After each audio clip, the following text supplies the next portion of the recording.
Atheism and moral anti-realism often go hand in hand, and in my opinion, they share a common error in thinking which leads to them as positions, and that error is a failure to engage in sufficiently comprehensive dialectics to arrive at the relevance, the meaning of the conditions of possibility of the act of reference at work in the uttering of the word, either God or morality.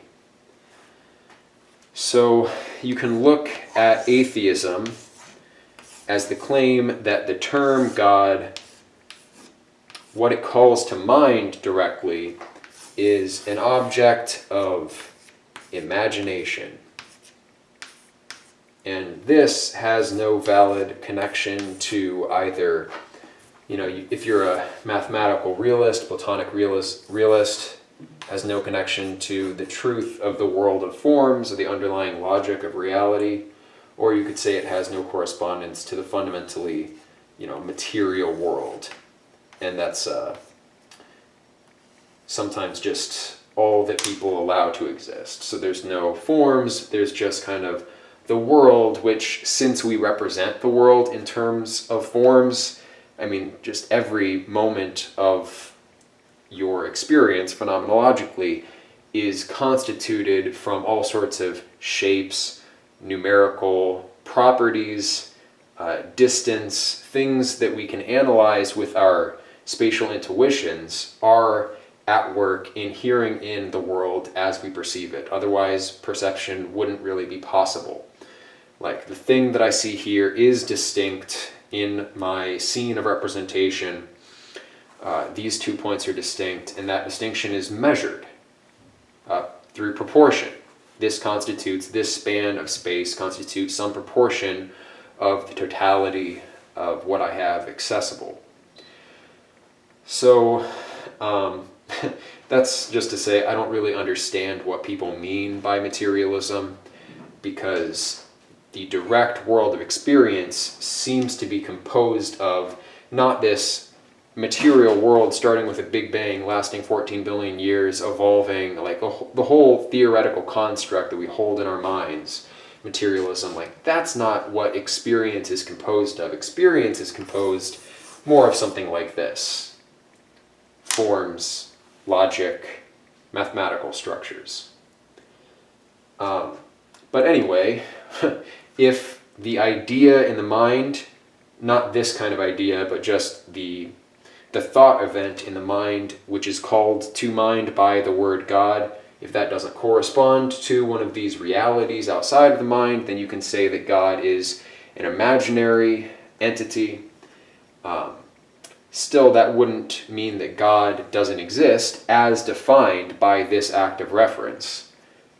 You could just say that there's no additional act of reference to something beyond your personal experience. If I imagine God, if I imagine any imaginary friend, they are real as the imaginary friend that they are. So that's one way of interpreting the reference of God, but that's clearly not what people always mean by God. If you were just recalling on your private experience and you hadn't done any kind of theology, like natural theology, through an analysis of this kind of formal aspect of reality, then, this is more or less what's going on. But if you have engaged in this kind of higher level metaphysical thinking, then your concept of God may be something that is intersubjectively ascertainable, just like mathematical principles are intersubjectively ascertainable. You wouldn't say that mathematics is nothing, and it's clearly something more than just one's private mathematical imaginings, because it extends beyond that. We can establish proofs and reconcile our mathematical understanding with one another, correct one another. It's not this kind of completely arbitrary thing. So with God, what people have done for thousands of years is engage in this kind of, mathematical-esque thought process, one of the common arguments would be referring to the necessity of a first cause, which, is not classically conceived to be this chain of causes beginning with some kind of divine intervention. That's how a lot of people understand the cosmological argument of Aristotle, but that's not explicitly not what Aristotle was saying. And I think I'm not going to stick too close to his formulation, but the whole argument for the necessity of the first cause has to do with, what we observe as a differentiation in the world.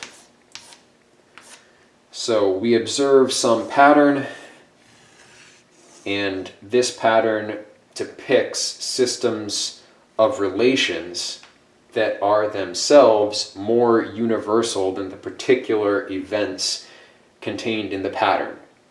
In order for it to be a pattern, you're basically saying that there's a particular kind of syntax underlying the intelligibility of it as a pattern at a cognitive level.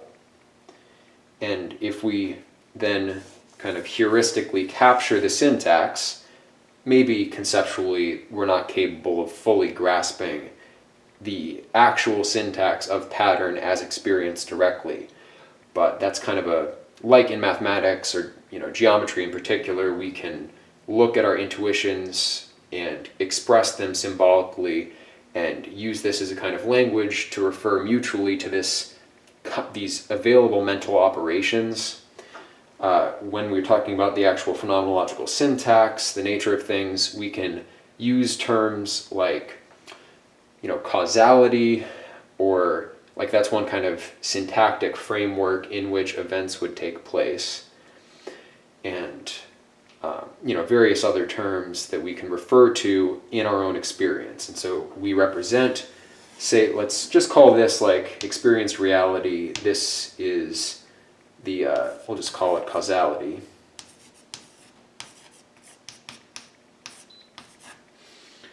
Causality, and then causality will have certain general properties that, like, causality is one expression of what we might call the principle of sufficient reason. Anything in experience is in experience for some given reason, meaning there aren't just isolated floating experiences. It always flows out of some already ongoing process, every part of experience. And you can kind of do a proof of that a priori if we look at the structure of continuous time.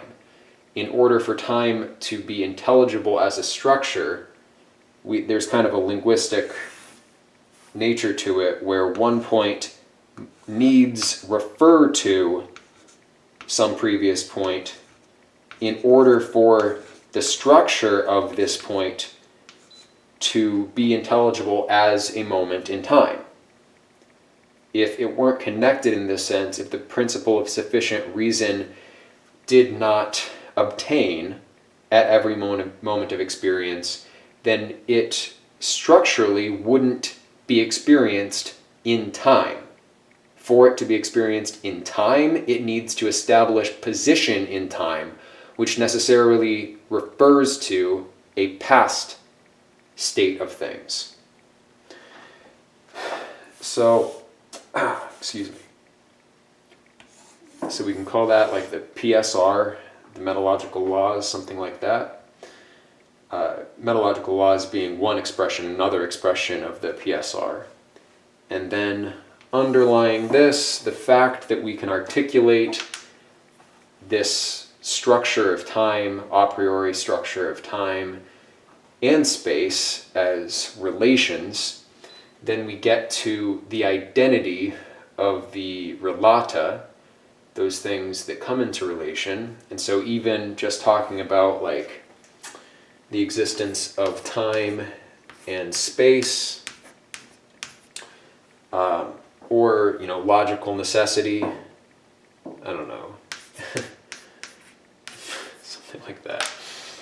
Logical necessity, all of these incorporate this process of relation in some kind of dimensional axis, or if it's not an axis in a geometrical sense, like with logical followings or entailments, there's some kind of common syntax between the objects expressed.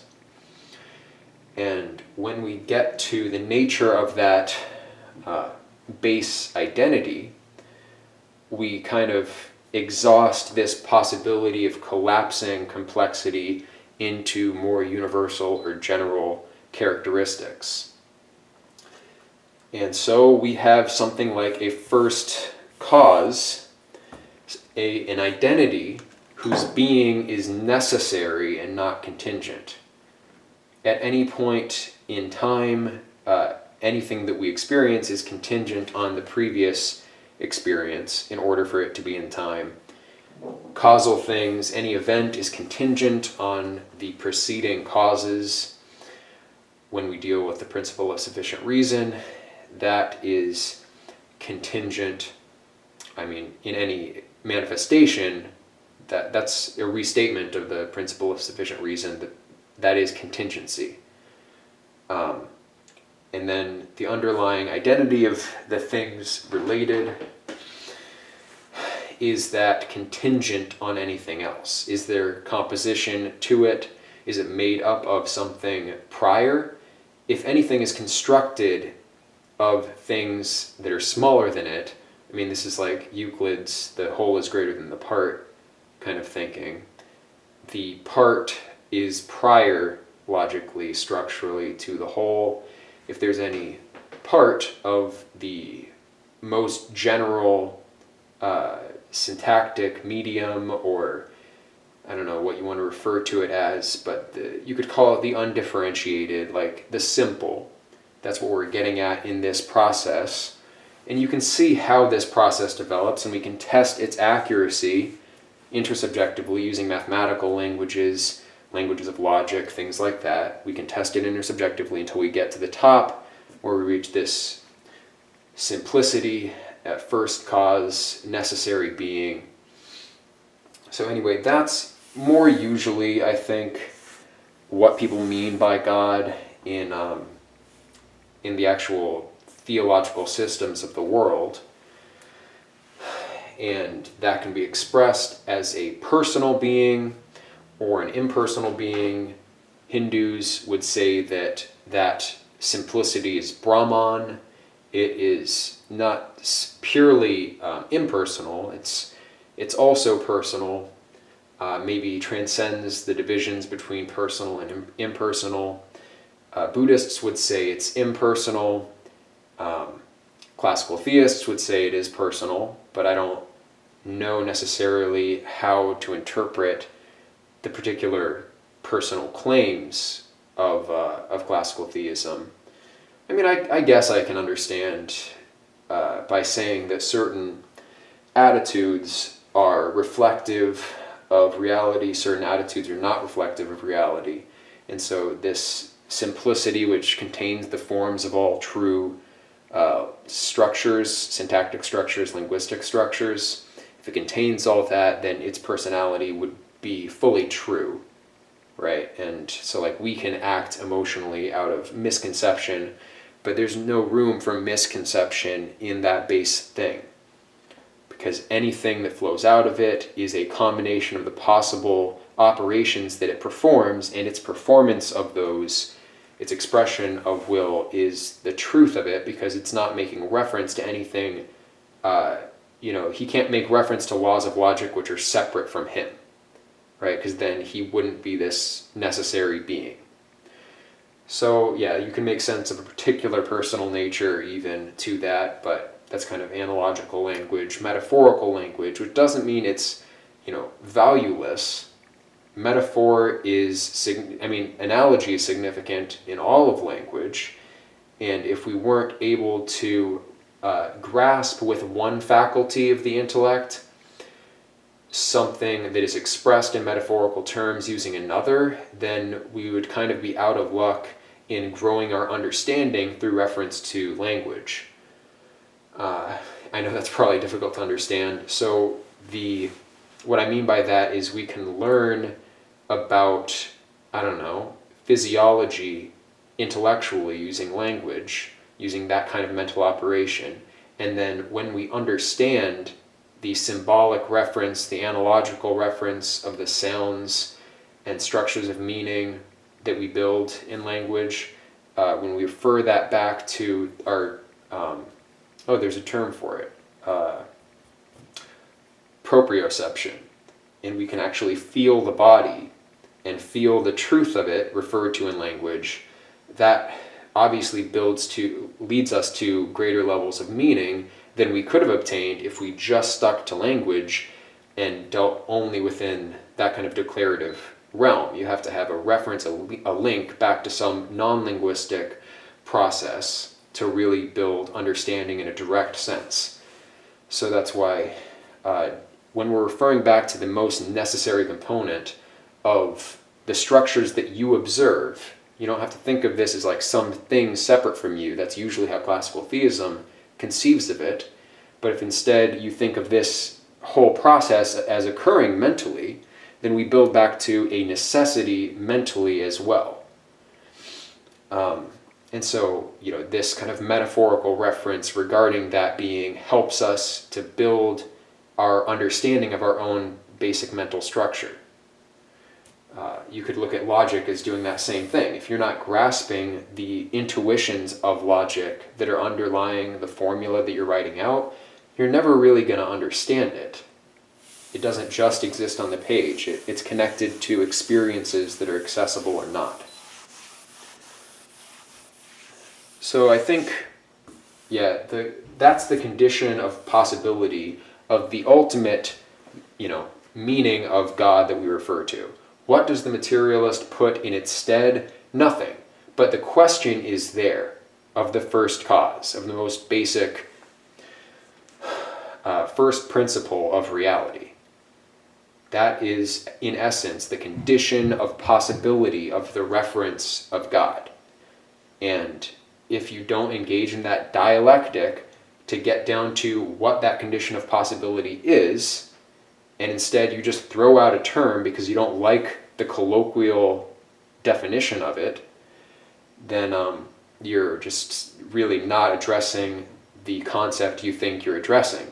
You're not attacking God as a possible reference. You're attacking a particular act of reference with the term God. So you could say it's attacking a straw man. And morality is, similar. We have, if we're just going to take the kind of model that we have in materialism for granted, there are physical processes and then chemical processes,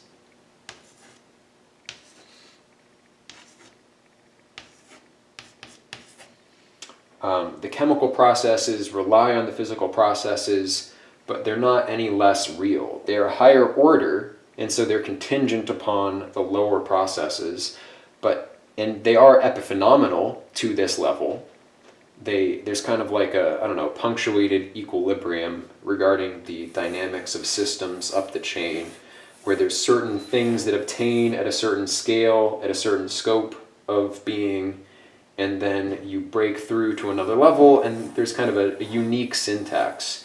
There's something conjoining these levels of syntax that is not seemingly accountable or seemingly possible to account for by using only the factors of this syntactic medium. Oh, that's ugly. Syntactic medium. So it's not containable in just this, because there are things that, there's a syntax of this system that is kind of, not necessarily contained in this. Maybe the potency of it is, but there's all sorts of chemical operations that, may never have been performed, that are possible. They require this fundamental level, and yet they have their own operations that aren't strictly reducible to this syntax. It's an epiphenomenal level of reality. And you have like life and stuff like that, and human beings, and the possibilities of social relations exist, and there's a syntax of possible human connections, the kinds of linguistic acts, meaning communicative acts that we perform with one another. Just like there's the syntax of chemical things, there's what is possible, accessible experiences for the human being. And in particular, within the human mind, there are experiences that we can refer to our own mind to confirm this, but that are all characterized by a positive and negative quality. And there may be a true neutral, doesn't really matter if there's a 0 point or not, but everything is colored by enjoyment, happiness, pleasure, or its opposite. And the possibility of those dynamics of positive and negative value are, just as with the chemical processes, epiphenomenal to the underlying system, but not strictly reducible to it. There is a unique set of possible positive and negative experiences that operate according to laws, just like the rest of it. And those laws of positive and negative experiences are very close to what we mean when we talk about moral things. Every religion of the world, as far as I can tell, equates the good with that which leads to the greatest personal experience. Muslims want heaven, not hell. Everything they do that is good leads to heaven. There's nothing they do in those religions that leads to hell that is good. To be good is at the same time to be that which leads to heaven. Now, you can refer to something else, a vague concept of like proper behavior, moral behavior, instead of this like concrete experientiable thing, but the act of reference, because it's vague, is just not really a true reference, because reference has to functionally bring something to mind to associate with the term. And if it's vague, then it will be different from person to person. It will be different depending on context. You're not really grasping at the universal structure in question and then being able to repeatedly call that same referent back to mind. Like if I talk about a hydrogen atom, that's a pattern in experience that we can test. That pattern occurs whether we have the model exactly right of it intellectually or not, doesn't matter. There's a pathway of experience to encountering this pattern, and that pattern we give the sign, hydrogen molecule, if that's the element that I chose, I can't remember. We give that sign to refer to the thing. It's repeatedly something you can call to mind. With morality, there is this positive and negative value. There are ways of obtaining the various experiences that are possible. It's in the same sense that this system is epiphenomenal to this and relies on this. Yes, this is epiphenomenal to the mind and relies on the mind, but the possibility of its existing with these dynamics was just as there, embedded in the possibility of ontological unfolding in the universe in general, as this level. So this system, the possible pathways to good and bad experience, including all of the true principles that we can symbolically express, like we can generalize from our own experience and say that performing this kind of action will lead to bad consequences, more negative experience. So there's an objective realm where we can talk about certain propositions as being true or false, broadly applied. Personally, I think there's a limitation to those kinds of propositions in all levels. Like universal statements tend not to work except analogically, and that I kind of see as flowing out of Gödel's incompleteness theorem. where it's not, no individual declarative proposition is ever self-contained and complete.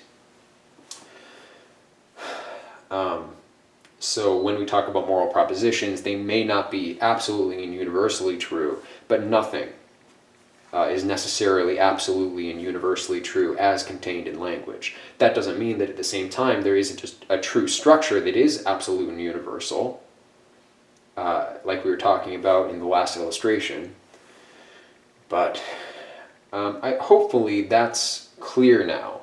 I understand my concept of morality is not something that's familiar to a lot of people, and I think that's simply because Western philosophy has taken a lot of false steps, and it's led to a lot of confusion in our thinking,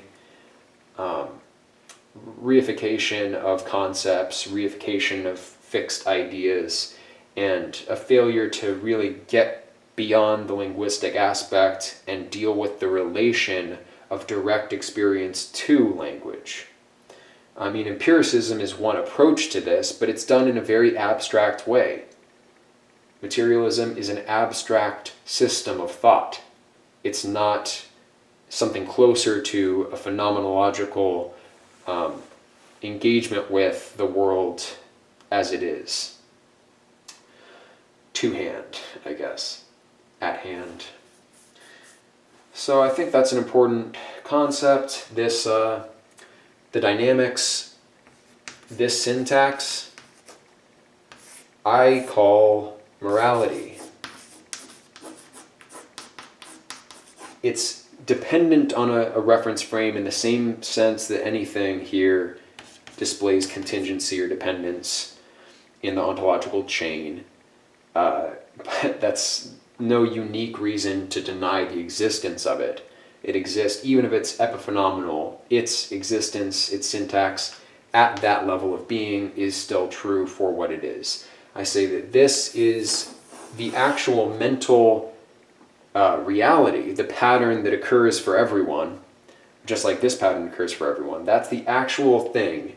You could call it objective in that it's not dependent on any one reference frame. The possibility of it we might represent as existing independent of any particular being.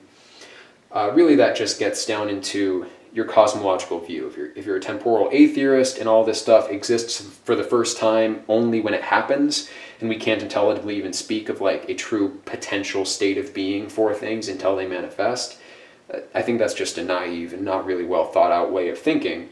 But if that's your view, temporal A-theory, then yeah, I mean, you'd want to say that these things are inherently subjective because they only ever have existence in their manifestation for a particular subject. But even at that point, the patterns observed in this level of syntax are as intersubjectively ascertainable as any of these. Even if there's intrinsic like difficulties in quantifying qualitative, positive and negative experiences. So, I mean, it's difficult to arrive at valid reference in the moral domain compared to some other domains. But in principle, it's the same kind of thing. There's no special reason to deny this. There's no reason to deny this if you're not going to deny anything else.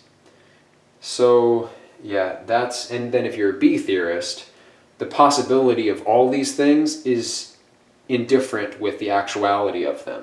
Potentiality becomes a local thing. If this is like the block time universe, all things being contained already, then possibility, like if this is the experiencing subject here in the block time universe, possibility would be existing beyond the scope of this subjective reference frame, because you can transit towards, produce a transition of states towards this other experience, and so it's potential. But at the same time, it's actual in the block time, it's already there, you're already enjoying that experience. So yeah, in that same sense then, all of the epiphenomenal so-called levels of order in reality are contained in it already. And so the laws of morality would then be truly objective. They're as much an objective structure as literally anything in reality is, if we're even going to use the term objective. A lot of these positions end up being clinging to particular definitions of terms, like objective, like morality, and the problem with that is a failure to get down into the ultimate meaning of the condition of possibility of the acts of reference that we're engaging with. It's just kind of a foolish, stubborn way of arguing with someone to insist on a definition of the term that precludes an examination of this intersubjectively ascertainable realm of possible thought that we can engage with together. Why would you choose a definition that does not allow you to look at this? It's not very practical, and has a lot of negative consequences. So that's, I think, hopefully some clarity on what I mean by moral realism. This exists. That's the real thing. And what I mean by God, atheism is nonsense. Moral anti-realism is nonsense. This stuff should be obvious, and it's kind of the most important stuff, because everything that we do, including me standing here now making this video, has to do with pursuing the good experience and avoiding the bad experience. We do what we do through motive. That's the PSR applied to humans, to human conduct. We have motives that have to do with these incentives, the positive and negative potentialities of experience. And if you don't understand how that works, then you're not going to value it. And since everything you do, including any counter argument you may come up with in your mind to what I'm saying right now, everything you do is predicated on seeking the good experience, everything is predicated on motive, you'll find yourself having to admit that this is the most important thing that you can wrap your head around, that you can deal with. It's the most general way to conceive of human action in general. So morality is kind of the most fundamental thing at a first-hand level. Like everything we experience in terms of this kind of moral reality. It's more direct than causality or any of the other a priori forms of conception. It's there at all moments, working with you. Your conscience is present at all moments, whether or not you listen to it, which I consider to be basically an intuitive faculty for navigating this real structure, just like the eyes are a faculty given to us by nature. Sight is a faculty to navigate these kinds of structures. So, thank you for listening.